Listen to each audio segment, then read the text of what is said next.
If you want to glue boards together, they do really need to be touching and square and straight, and for that you need a jointer, but not very many DIYs in the UK own jointers. They're expensive and they end up just gathering dust. So today I'm going to show you 2 ways of jointing boards using power tools you might already own.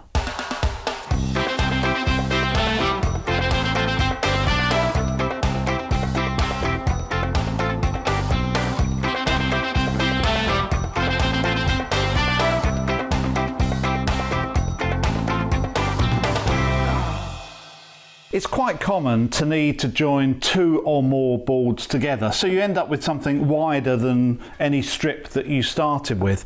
But it's quite difficult to do because that edge needs to be straight and square to the board.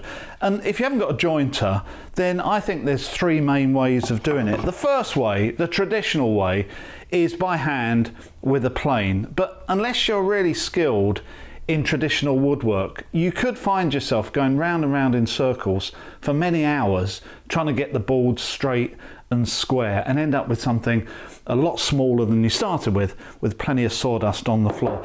Because it's not just getting the boards to line up with each other. If I just show you on the bench here, these boards line up quite nicely, but when I press the boards together as if I'm gluing them, this is what we end up with, which isn't really what you're looking for. So it's more complicated than just getting a straight board.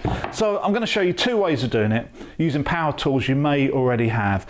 Let's start with the first way, which is actually using the table saw. And it's not quite as straightforward as just running your board through the fence to get a straight line, because it also depends on how straight the opposite edge is. For instance, if I get a board like this, which is not straight or square in any sense, and the problem is the side opposite to the one that you're trying to prepare and end up with a nice straight line on, if this side isn't straight, as you go down and you push it against the fence, it can wander, or if it's bowed, it will end up cutting some sort of curve. So you can't just push this through the table saw and expect to end up with a nice straight line, because it really depends on how straight the opposite edge is. If this is slightly bowed, then the chances are that the opposite edge is as well. And it doesn't matter how many times you put it through, you'll end up with another sort of curve.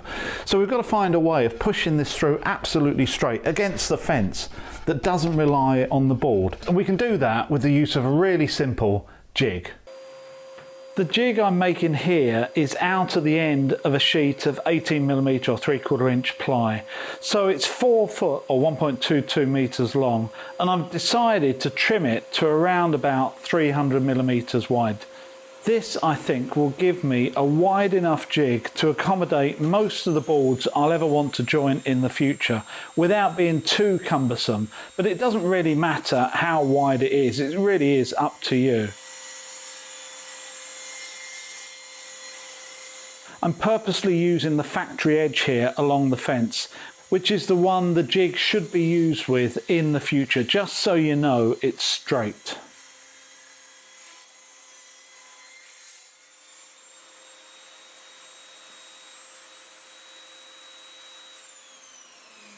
Before I start making any cuts, I remove the shop sticker, which is still, in 2023, still stuck on with the wrong type of glue that makes it near impossible to remove cleanly. So what I'm going to do is to cut a number of 10mm deep dovetail type slots in the surface, which will then accept track saw clamps, so I can clamp down any boards in the future onto the top face of the jig.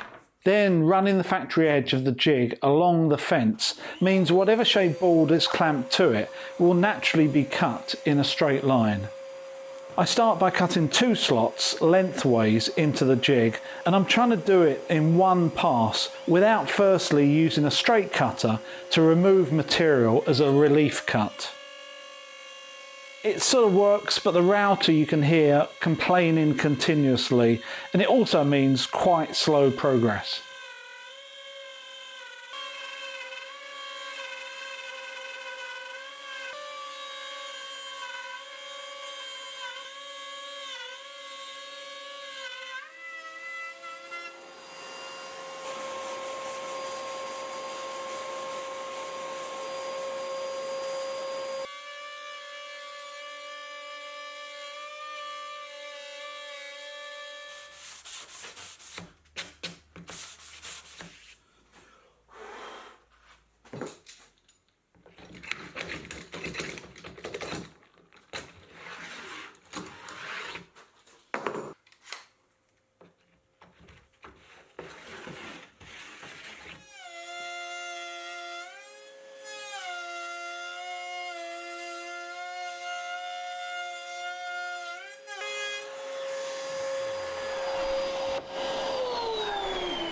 So as you can see, I did end up resorting to making some relief cuts. It was just going to take too long the other way. The only problem with doing a relief cut first is that you've then got to line up the board again or change the cutter, and changing it backwards and forwards each time. And on this particular router, I've got to change the cutter. I've also got to take this off, which is awkward as well. Now you may well be thinking, Stuart, why have you got them at all different angles? And the answer is, it doesn't really matter. The lines can be anywhere, as long as you've got enough to cover any sort of boards you're going to use on the table saw in the future. Every one of these I've seen before have had nice perpendicular lines because people just copy other people from YouTube. So I wanted to do something different. So there you go. Right, let me just finish this and then I'll show you how it works on the table saw.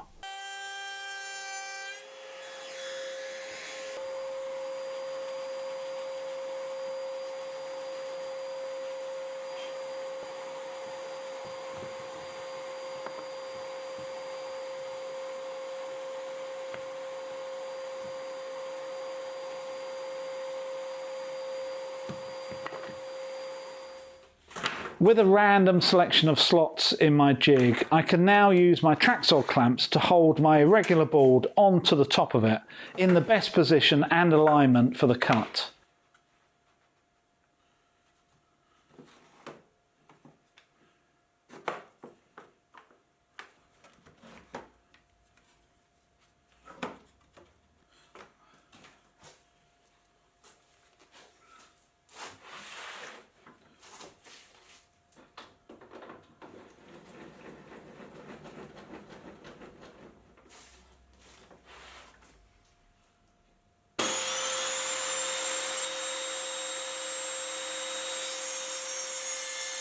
While I make this cut, as usual, I'm concentrating on keeping the edge of the jig absolutely flat against the fence all the way through.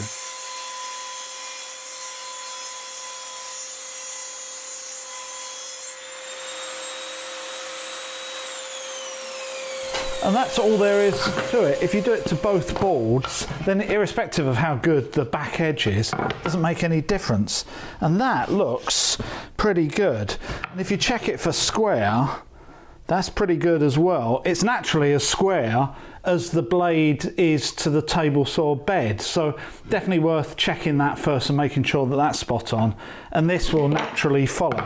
So that's the first way of doing it. Now the second way of doing it is to use a router. And let me go back 1 week ago to my last project where I use a router for jointing.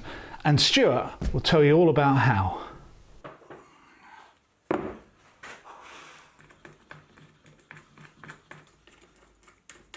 So I've set up my DIY router jig and I put in a straight cutter which is just about deep enough to be able to cut my boards, which are just under a 1 inch. So I'm assuming that that's a 1 inch or 25mm cutter. Now to make this into a jointer or a planer, which is essentially the same principle, what I'm going to need to do is to put a plant on this side of the fence to bring it out 1 or 2 millimeters relative to this side of the fence.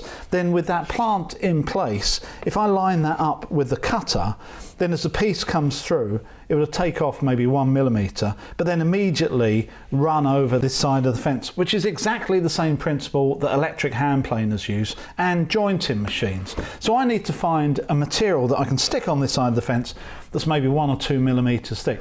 And I've just looked around the whole of the workshop. I'm thinking about a solid piece of plastic that I could put on here, and I've got nothing suitable. The closest I've found is this sign that was on my stand at Makers Central this year, which is about 1 millimeter thick and it's sort of cardboardy plastic. So I'm thinking if I cut this up and stick this on the front, if it's not quite thick enough, I can cut another section and stick it in front of that. So I'm afraid the sign has to go.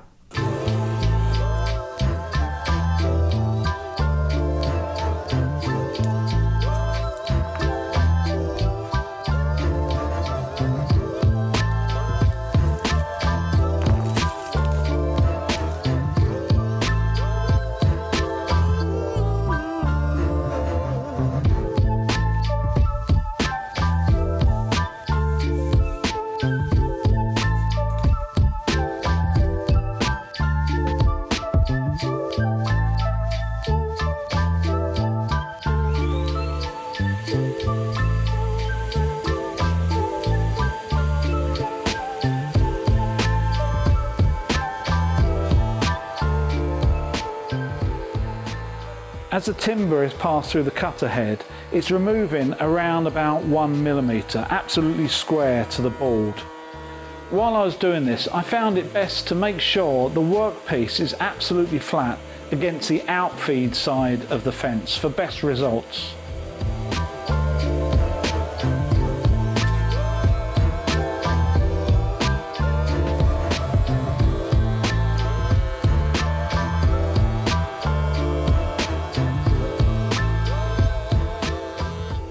On each board I jointed both sides a couple of times, so I now have different options for the final layout depending on what works best.